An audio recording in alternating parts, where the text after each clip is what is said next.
Hi, it's Paul here from selfhelpforlife.com, and in this video I'm going to talk about how to easily improve your self-image today. So this video is all about practical things you can do right now today to make yourself feel better about yourself. Now, one thing I've noticed is that when people feel bad about themselves is that they tend to take it out on themselves. Okay, they tend to do things that maybe self-sabotage their behavior, that kind of thing. And this is all really linked to your self-image, your sense of self-worth, those kind of things. So let's talk a bit about self-image to start with. So self-image is what you think about yourself. It's who you are, and it's also what you think other people think of you. So when you think about other people in your life, friends, colleagues, your boss, it's how you think about what they think about you. So that's quite an important part as well. And I first came across this idea of self-image in a book by Maxwell Maltz called Psycho-Cybernetics. This is a classic personal development book, and I suspect some of you have already read it, but if you haven't, it's well worth a read, and I'll put a link to the book on Amazon in the description below this video. But Maxwell Maltz is not a psychologist, not a personal development guru in any means. He's actually a plastic surgeon.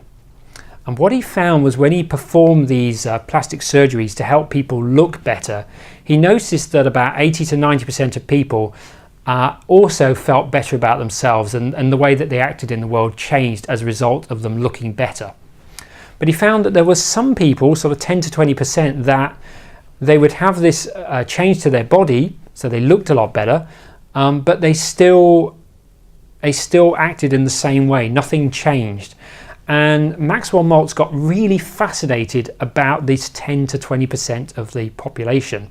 And what he realized also was that if there was something else that was going on here, that maybe people could feel better about themselves and do more with their lives without actually having to have plastic surgery. So he got really fascinated about this whole area, and his book has lots of really interesting strategies, but basically the core idea is that we have some kind of mental picture about ourselves, which he calls our self-image.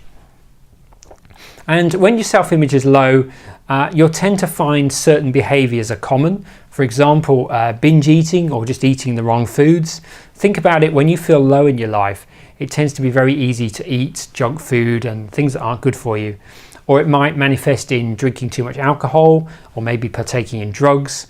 Or sometimes it's about not doing the things that make you happy. Okay, and also it can also be about often saying negative things to other people.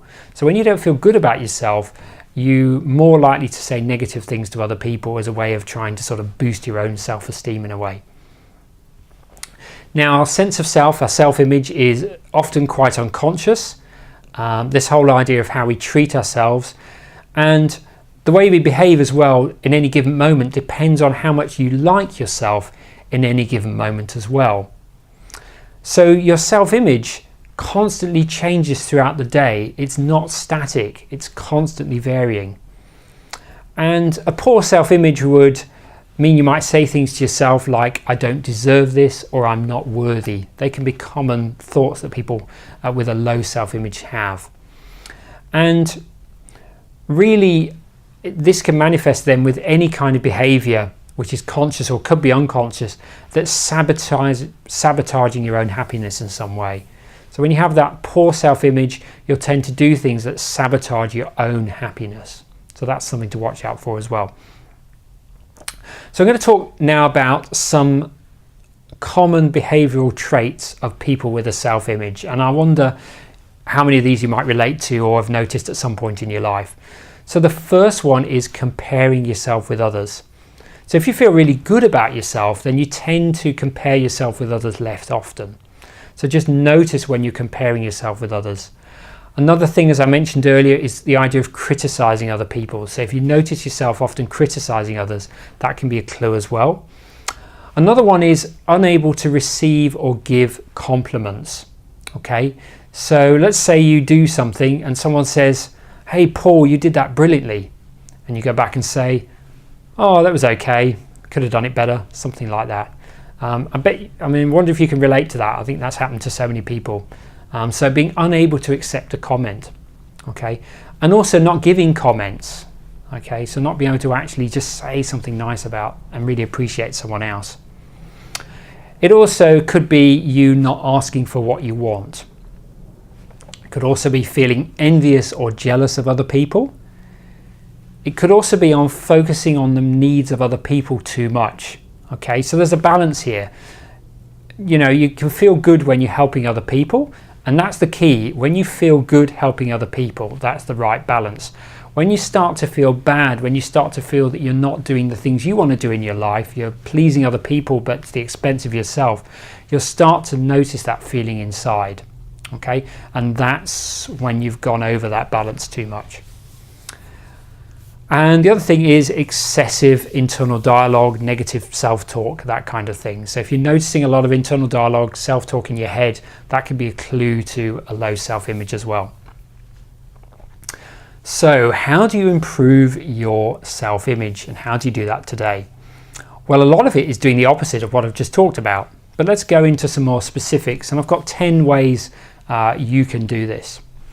So the first one really is to not to compare yourself with others. So avoid comparing yourself with other people. Now, there's a few ways to do this. I think the most important way is actually to just know that you don't know what's going on in someone else's head.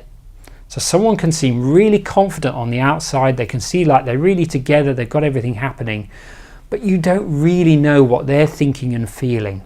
Okay, no one knows that except the person themselves. So just knowing that, I think, can really help you.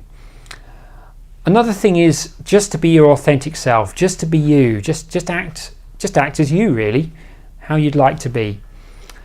And another really good tip as well is, rather than comparing yourself with others, compare yourself with where you want to be. So think about where you are now and compare yourself with where you want to be in a month, a year, 5 years' time. The second one is compliments. Now this could be giving and receiving compliments. So let's start by giving compliments. So start by focusing more on other people. That's great because that gets you out of your own head, and just start to develop a sense of gratitude for who they are and what they do. And also think about what you can learn from those other people as well. And this is very different from comparing yourself with other people, because you're almost having a sense of gratitude for them, what you can learn from that person. So there's a sense of abundance, a sense of positive intention here. And also it feels much better just thinking that way. That just feels good. And then begin to accept compliments better as well. So when someone says something nice to you, just a simple smile and saying thank you, that's all you need to say. Think about someone that's successful. Think about giving a compliment to Richard Branson. He would probably just say thank you and smile. Okay, so getting into the habit of doing that. And then just start to feel inside how nice it feels when someone compliments you. The next one is to separate your behavior from you. So remembering that what you do and how you act is not related to your self-image, your self-worth and sense of who you are. So if you make a mistake, just saying that I've just made a mistake, it's not part of me. It doesn't mean I'm a stupid person or anything like that. If you upset someone, don't make that part of who you are. Just say, well, I made a mistake, I've upset someone, I'll learn from that experience, but it's not really who I am. So it's like thinking that I'm not a bad person, I've just made a mistake and I'm going to learn from that mistake. Now you might still feel a bit guilty if you've hurt someone in some way, but it won't be as bad and it won't last for as long if you don't think of it as kind of really intrinsically part of who you are. Okay, the next one is to have some kind of morning ritual or morning routine. So the idea here is spending the first 30 minutes to an hour of your day focusing on you. And there's lots of things you can do during that time, but the key thing is that time is all about you. Okay, so some examples of some things you can do in that time. You could spend some time meditating, you could say some positive affirmations, you could visualize yourself and the person you want to become, that sort of thing. You could use that time to do some reading or watching some videos or listening to some podcasts that are personal development and self-improvement related. You could do some journaling, There's lots of things you could do, but they're all really about taking some time out for yourself and getting yourself into a state where you feel good about yourself and you're looking forward to the day and you're programming your day for success. The next one is to think good things about yourself. Now, the negative thoughts you have about yourself are no more accurate than positive thoughts. Okay? There's no way of really knowing how accurate either of them are, to be honest. But I would say that those negative thoughts are no more accurate than any kind of positive thoughts. And even if those negative thoughts were more accurate, they're going to make you feel bad. So why not think the kind of thoughts that are going to make you feel good? So some examples of that could be, today is a great day. Or, I'm a good person and good things happen to me. I think that's a lovely one. I highly recommend you just saying that regularly to yourself throughout the day. I am a good person and good things happen to me. Say that to yourself several times for the next 7 days, and I'm sure you'll notice a difference. Another one you could say, and this is a common one for a lot of people, is I am enough. I am enough, or I am good enough. So those kind of things. Okay, the next one is to say good things about you. So once you start thinking good things about you, it will become easier to say good things about you. But before you get to that stage, just avoid saying anything negative about yourself. So if you start thinking and you're about to say something that belittles yourself, just don't say it, okay? It's better not to say anything than to say something that makes you feel belittle yourself in some way.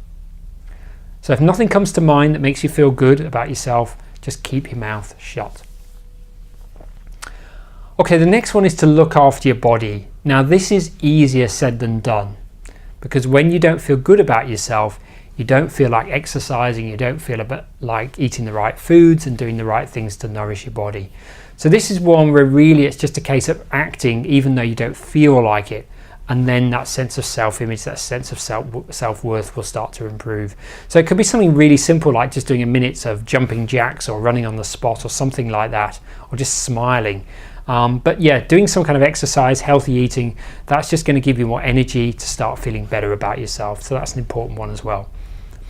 And that's also going to help you feel more motivated and boost your self-confidence as well. And then the final one is to visualize how you want to be. So those current thoughts and images that you have in your mind are about who you are now. So if that who you are now leads you to feeling a sense of low self-esteem, low self-worth and low self-image, then start to think about the you that you would like to become. And this will help you start to create a new sense of identity. So start to think about how you'll act in different situations in a new confident way, how things will change in your life, how you will act, all those kind of things. And as you keep doing this, and this is something you can do regularly as part of a morning routine as well, you'll start to change your sense of identity. And once you change your sense of identity, that's that inner feeling of who you are, then everything else starts to change in your life. Your beliefs start to change, your thoughts change, your feelings change, and your behavior. So your behavior and your beliefs and your thoughts always follow some kind of change in your identity. Okay, so identity is like the core of you, and everything else just stems down from that. So these are my very practical ways to help you easily improve your self-image today. I hope you found these useful. I encourage you to practice them. Remember, just listening to this video and watching this video is not enough. You've got to start doing these things and applying them. So I highly recommend that you pick maybe 2 or 3 to start with, start applying them on a daily basis, and just start to notice how subtly to start with your self-image starts to improve, and some of those old thoughts and ideas you start to notice after a few days that you haven't thought that way for a little while. So I hope you found this video useful. If you did, please do give this video the thumbs up. Please like the video and do leave a comment below. I always love to hear what you think, and I will respond to any comments that you make. Also, please subscribe to this channel and click the bell notification. That way you will receive updates whenever I release a new video. Do go and check out my website, that is selfhelpforlife.com. On there you will see the blog articles that accompany all the videos, and also links to my podcast and lots of other great information on there as well. So I'd like to thank you for taking the time to watch this video today. and I look forward to sharing more great content with you very soon. Bye for now.